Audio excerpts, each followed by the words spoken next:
So cancer செல்ஸை வந்து நம்ம இயற்கையாக கொல்லணும் அப்படின்னா நம்மளோட first step, first treatment. So சாப்பாட்டில் பார்த்தீங்கன்னா இன்றைக்கி வந்து ஒரு சில விவசாயிங்க பண்ணுற விஷயம், அதாவது அவங்களுக்கு தேவையானதை மட்டும் தனியாக பயிர் பண்ணிப்பாங்க, மற்றவங்களுக்கு கொடுக்கறதுல அதிகமாக மருந்து அடிப்பாங்க. என்னவோ அதெல்லாம் மிஷின் ஏதோ சாப்பிட போகுது அப்படின்னு நினச்சி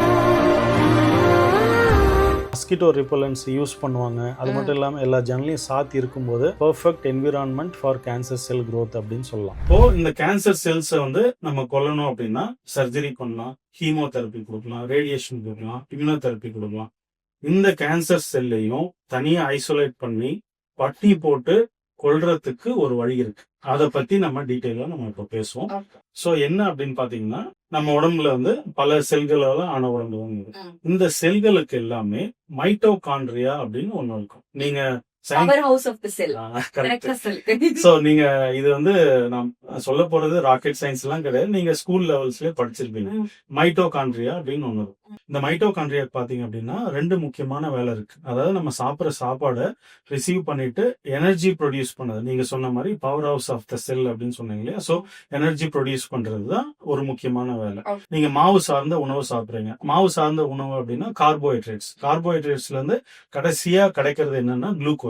இந்த குளுக்கோஸ் வந்து இந்த மைட்டோகாண்ட்ரியா ரிசீவ் பண்ணிட்டு அது மேல நம்ம சுவாசிக்கிற காத்துல இருக்கிற ஆக்சிஜனை ரிசீவ் பண்ணிட்டு இந்த குளுக்கோஸையும் ஆக்சிஜனையும் மிக்ஸ் பண்ணி பர்ன் பண்ணி 36 யூனிட்ஸ் எனர்ஜி ப்ரொடியூஸ் பண்ணும். அந்த 36 units carbon di oxide plus water வெளியே வரும். ஸோ அதனாலதான் நம்ம சுவாசிக்கிற காத்து இந்த செல் எனர்ஜி ப்ரொடக்ஷனுக்காக யூஸ் பண்ணிட்டு நம்ம விடுற காத்து இது ப்ரொடியூஸ் பண்ற வேஸ்ட். ஸோ இப்போ இன்னைக்கு குளுக்கோஸ் சாப்பிட்ருக்கோம், அதுல எனர்ஜி ப்ரொடியூஸ் பண்ணி நம்ம தெம்பா இருக்கும். நாளைக்கு வந்து நீங்க வந்து புரோட்டீன் சாப்பிடுறீங்க, சிக்கன் மட்டும் சாப்பிடுறீங்க அப்படின்னு வச்சுங்க, அதையும் இதே மெத்தட்ல அந்த புரோட்டீன்ல இருந்து வர்றது அமினோ ஆசிட், குளூட்டமின் ஒரு அமினோ ஆசிடை ரிசீவ் பண்ணிட்டு இதே மாதிரி ஆக்சிஜனை யூஸ் பண்ணி எனர்ஜி ப்ரொடியூஸ் பண்ணும். ஸோ நாளைக்கு வந்து வெறும் ஃபேட் மட்டும் சாப்பிட்றீங்க, தேங்காய் பால் அந்த மாதிரி ஃபேட் ரிச் டயட் எடுக்கிறீங்கன்னா ஃபேட் அதே மாதிரி உள்ள போயிட்டு ஆக்சிஜன் போயிட்டு இதை பர்ன் பண்ணிட்டு 36 யூனிட்ஸ் எனர்ஜி ப்ரொடியூஸ் பண்ணிட்டு carbon di oxide and water. இது வந்து ரெகுலரா நடக்கிற ப்ராசஸ். இது நமக்கு 3 ஃபியூவல் இருக்கு, கார்போஹைட்ரேட்ஸ், புரோட்டீன் அண்ட் ஃபேட். நம்ம அன்னைக்கு எது கொடுக்குறோமோ அதை யூஸ் பண்ணி எனர்ஜி ப்ரொடியூஸ் பண்றதுதான் மைட்டோகாண்ட்ரியாவோட முக்கியமான ஒரு வேலை.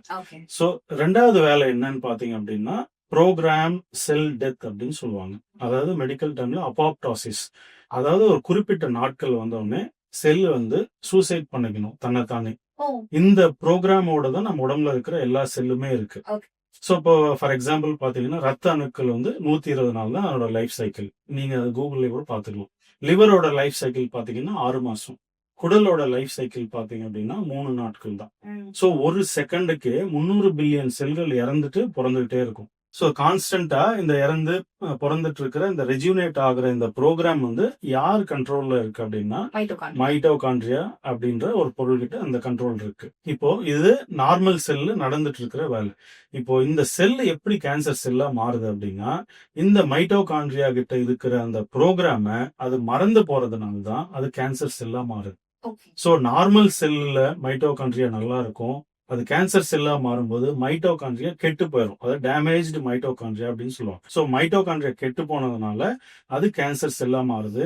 இந்த கேன்சர் செல்லுக்கு வந்து சாவு அப்படின்றதே கிடையாது. ஏன்னா சாவையே மறந்ததுனால தான் அது கேன்சர் செல்லா இருக்கு. மைட்டோகாண்ட்ரியா கிட்ட 2 விஷயம் கண்ட்ரோல் இருக்குன்னு சொன்னேன், அது இங்க கெட்டு போச்சு, அதனால இது கேன்சர் செல். இன்னொரு கண்ட்ரோல் என்னன்னு பார்த்தோம், சாப்பாடை ஜீரணம் பண்றது, வர ஃபியூல ஜீரணம் பண்ணி சாப்பிட்ற மெத்தட். ஸோ நான் சொன்னேன் இல்லைங்களா, குளுக்கோஸ் வரும், ஆக்சிஜனை யூஸ் பண்ணி எனர்ஜியை ப்ரொடியூஸ் பண்ற மெத்தட். அந்த மெத்தடுக்கு பேரு ஆக்சிடேட்டிவ் பாஸ்போரிலேஷன் அப்படின்னு சொல்லுவாங்க. சிம்பிளா ஆக்ஸ்பாஸ் அப்படின்னு சொல்லுவோம். ஸோ இது வந்து ரெகுலரா நடந்துட்டு இருக்கிற மெத்தட். ஸோ இப்போ கேன்சர் செல் வந்து நம்ம உடம்புல எப்படி சர்வை ஆகுது அப்படின்னா, இப்போ மைட்டோகாண்ட்ரியா வந்து இதுக்கு முன்னாடி இந்த ஆக்சிடேட்டிவ் பாஸ்போரிலேஷன், அதாவது சாப்பாடு ஆக்சிஜனை யூஸ் பண்ணி எரிக்கிற மெத்தடு இது இங்க யூஸ் பண்ண முடியாது, ஏன்னா அங்க டேமேஜ் ஆயிடுச்சு. ஸோ நல்லா இருக்கிற மைட்டோகாண்ட்ரியானால மட்டும்தான் இந்த ப்ராசஸை பண்ண முடியும். இப்போ இங்க டேமேஜ் ஆயிடுச்சு. இப்போ இது என்ன ரூட் எடுக்கும் அப்படின்னா கிளைகாலைசிஸ் அப்படின்னு ஒரு ரூட். ஃபெர்மெண்டேஷன், அதாவது புளிக்க வச்சு சாப்பிட்ற மெத்தடு மட்டும்தான் இந்த கேன்சர் செல் எடுக்கும். ஸோ இப்போ நீங்க குளுக்கோஸை கொடுக்குறீங்க அப்படின்னா அதை புளிக்க வச்சு சாப்பிடும். இந்த ப்ராசஸை நான் கண்ணால பார்த்தாதான் நம்புவேன் அப்படின்னு நீங்க சொல்றீங்க அப்படின்னு வச்சுங்க. இட்லி மாவு இருக்கு, பால் இருக்கு, பக்கத்துல நெய் இருக்கு, தேங்காய் எண்ணெய் இருக்கு. ஸோ இட்லி மாவு வந்து நீங்க மூடியே வச்சிருந்தாலும் புளிக்க ஆரம்பிக்குதா இல்லையா? இந்த பால்ல தயிர் கொஞ்சம் போட்டீங்க அப்படின்னா தயிர் ஆகுதா இல்லையா? ஸோ இப்போ இந்த பால் தயிர் ஆகிறதுக்கும் இந்த மாவு புளிக்கிறதுக்கும் யார் காரணம் அப்படின்னு பார்த்தீங்க அப்படின்னா பாக்டீரியா. இந்த பாக்டீரியா, அதாவது பால் தயிராகிற பாக்டீரியா வந்து லாக்டோபேசிலஸ் அப்படின்னு சொல்லுவோம். ஸோ லாக்டோபேசிலஸுக்கு மைட்டோகாண்ட்ரியா இருக்காது.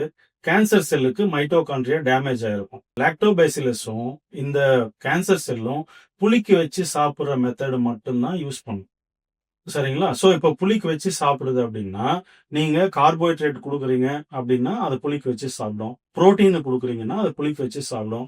இங்க நம்மகிட்ட ஒரு பெரிய ஆயுதம் இருக்கு. கேன்சர் செல்ஸ கொல்றதுக்கு. இயற்கையாவே சாப்பாட்டு மூலியமா கொல்றது எப்படி அப்படின்னு பார்த்தீங்கன்னா, நீங்க ஃபேட் சோர்ஸ் இருக்குல்ல, ஃபேட் ரிச் ஃபுட்ஸ் நீங்க வந்து புளிக்க வச்சு சாப்பிட முடியாது.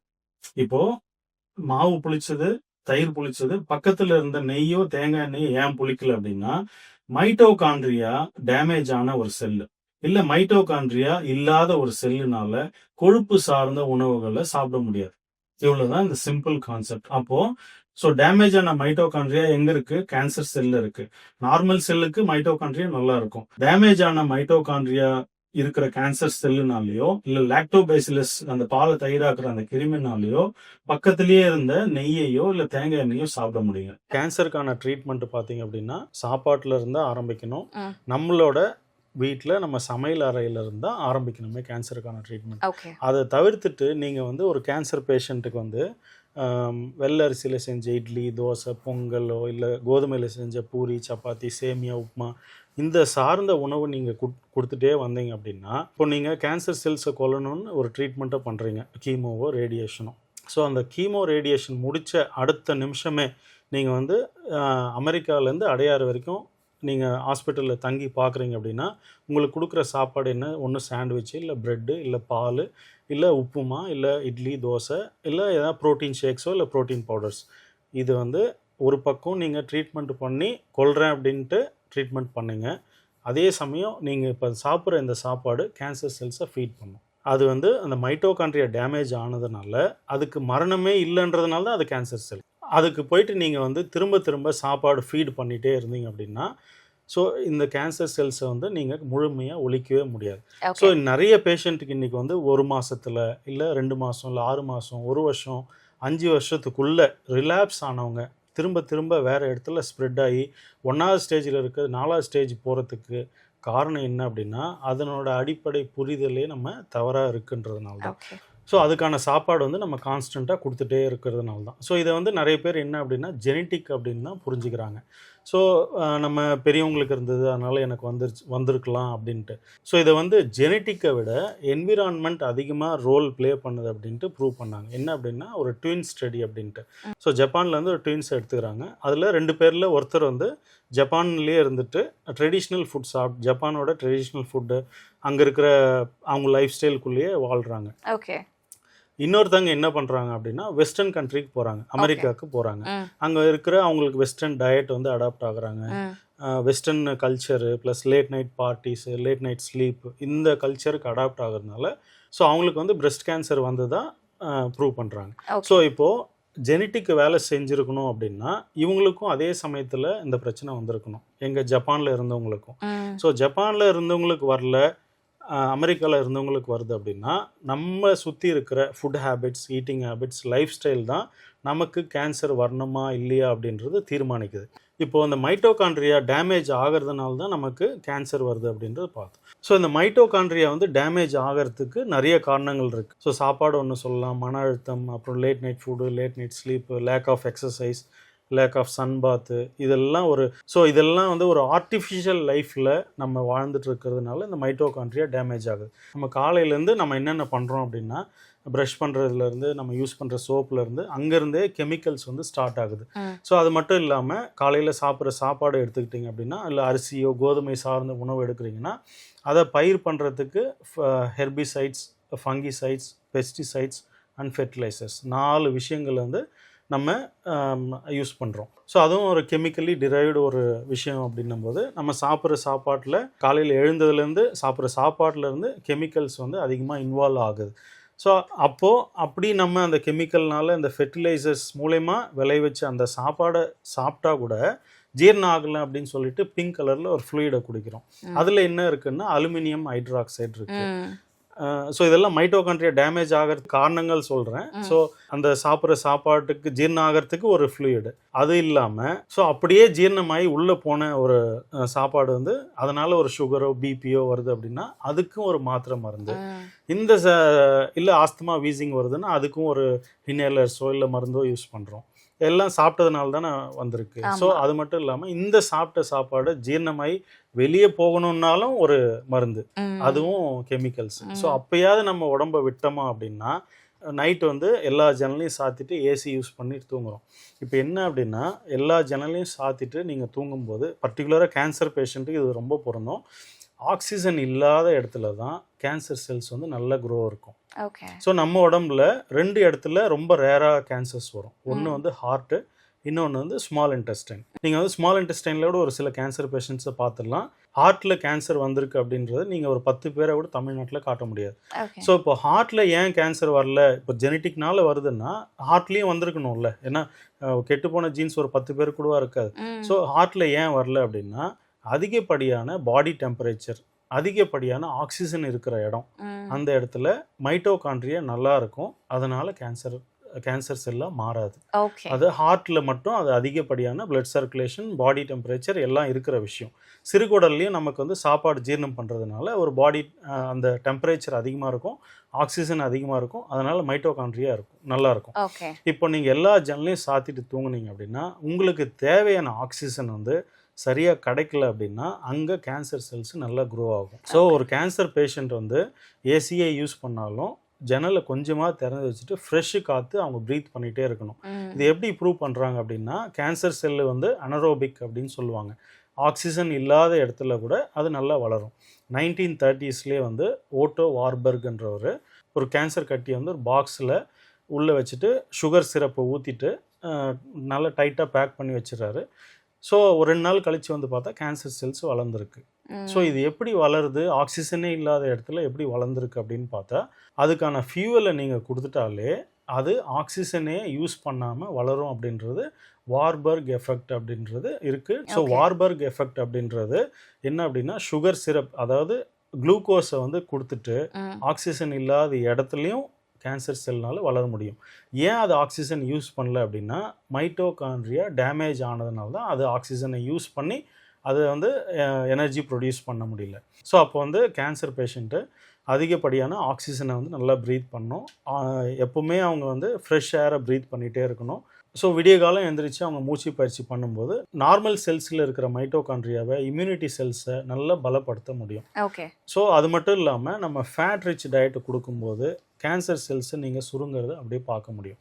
நீங்கள் ஃபேட் அண்ட் ஃபைபர் அந்த டயட்டை நீங்கள் ஃபோக்கஸ் பண்ணிங்கன்னா நான் பார்த்த வரைக்கும் 7வது நாள்லேருந்து கேன்சர் செல்ஸோட மரணத்தை நம்மளால் பார்க்க முடியும். ஸோ கேன்சர் செல்ஸை வந்து நம்ம இயற்கையாக கொல்லணும் அப்படின்னா நம்மளோட ஃபஸ்ட்டு ஸ்டெப்பு, ஃபஸ்ட்டு ட்ரீட்மெண்ட்டு நம்மளோட சமையல் அறையிலிருந்து தான் ஆரம்பிக்கணும். ஸோ இன்றைக்கி வந்து இந்த மைட்டோகாண்ட்ரியா டேமேஜ் பண்ணுறதுக்கான விஷயங்கள் நம்ம சாப்பிட்ற சாப்பாடு காலையிலேருந்து சாயந்தரம் வரைக்கும் நம்ம பண்ணுற விஷயங்கள் இருக்குது இல்லைங்களா. சாப்பிட்ற சாப்பாடில் கெமிக்கல்ஸ், எல்லாத்துலேயும் கெமிக்கல்ஸ். அது மட்டும் இல்லாமல் நைட்டில் ஜன்னல் திறந்து வச்சுட்டா தூங்குறோம்னா அதுவும் கிடையாது. லிக்விடேட்டர்ஸோ இல்லை மஸ்கிட்டோ ரிப்பலன்ஸ் யூஸ் பண்ணுவாங்க. அது மட்டும் இல்லாமல் எல்லா ஜன்னலையும் சாத்தி இருக்கும்போது அது வந்து it's a perfect environment for cancer cell growth அப்படின்னு சொல்லலாம். ஸோ அது மட்டும் இல்லாமல் நம்ம என்ன அப்படின்னா அட்லீஸ்ட் செல்ஃபோனையாவது பக்கத்தில் வச்சுக்காம படுக்கிறோமா அப்படின்னா அதுவும் கிடையாது. So radiation. ஸோ நம்ம காலையிலேருந்து சாயந்தரம் நைட்டு தூங்க போகும்போது கூட நம்ம என்ன எவ்வளோ டேமேஜ் பண்ணுறோம் அப்படின்னா உடம்பு அத்தனையும் தாங்கிட்டு அதனால் முடியாத பட்சத்தில் இந்த மைட்டோகாண்ட்ரியா டேமேஜ் ஆகும்போது தான் அந்த செல் நார்மல் செல்லு கேன்சர் செல்லாக மாறுது. ஸோ சாப்பாட்டில் பார்த்தீங்கன்னா இன்றைக்கி வந்து ஒரு சில விவசாயிங்க பண்ணுற விஷயம், அதாவது அவங்களுக்கு தேவையானதை மட்டும் தனியாக பயிர் பண்ணிப்பாங்க, மற்றவங்களுக்கு கொடுக்கறதுல அதிகமாக மருந்து அடிப்பாங்க. என்னவோ அதெல்லாம் மிஷின் ஏதோ சாப்பிட போகுது அப்படின்னு நினச்சிட்டு. ஸோ இந்த மாதிரி ஒரு சுயநலமான விஷயங்கள் வந்து பார்த்தீங்க அப்படின்னா கேன்சருக்கு மட்டும் இல்லை பல வியாதிகள் வரத்துக்கு முக்கியமான காரணமாக இருக்குது. நீங்கள் பொள்ளாச்சி பக்கம் போனீங்கன்னா அந்த பொள்ளாச்சி இளநீர் இருக்கு இல்லையா, அவங்களோட கான்செப்ட் என்னென்னா வேருக்கே மருந்து கட்டுவாங்க. கெமிக்கல்ஸ் அது இன்றைக்கி கட்டுவாங்க, நாளைக்கு பார்த்தா அந்த மருந்து இருக்காது. ஸோ வேருக்கு மருந்து கட்டு, மண்ணில் உரத்தை கொட்டு, இந்த கான்செப்டில் தான் அவங்களும் என்ன பண்ணுவாங்க அப்படின்னா அவங்களுக்கு தேவையான வீட்டுக்கு தேவையான ஒரு 4 மரம் ஒதுக்கிட்டு மீதி எல்லாத்துக்கும் அந்த வேருக்கு மருந்து கட்டுவாங்க. ஸோ ஸோ எங்கே பார்த்தாலும் நமக்கு வந்து அந்த அளவுக்கு கெமிக்கல்ஸ் நிறைந்த உலகத்தில் தான் நம்ம வாழ்ந்துட்டு இருக்கோம். அது மட்டும் இல்லாமல் இந்த மாதிரி சுயநலம் மிக்க மனிதர்களோட வாழ வேண்டிய கட்டாயத்தில் இருக்கும்.